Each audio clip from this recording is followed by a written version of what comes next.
Party నాయకుడు కూడా ఇదే మాట అన్నాడు, హిందుగాళ్ళు బంధుగాళ్ళు అని. ఆయన్ని మనం తప్పు పట్టవసరం లేదు, తప్పులేదు. హిందువుల్లో బంధుగాళ్ళు ఉన్నారు కాబట్టి బయటికే హిందువు, కానీ లోపలంతా ఏముండదు.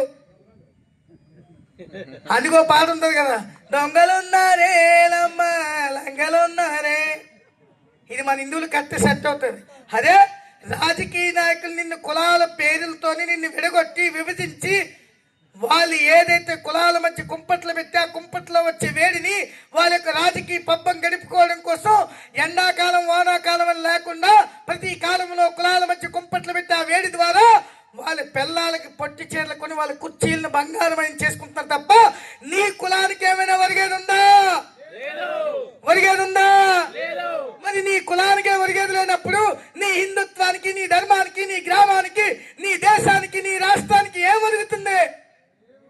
ఒక్కసారి ఆలోచించండి హిందువులారా. హిందువు ఏకమైతేనే తప్ప ఈ దేశం రక్షించబడదు.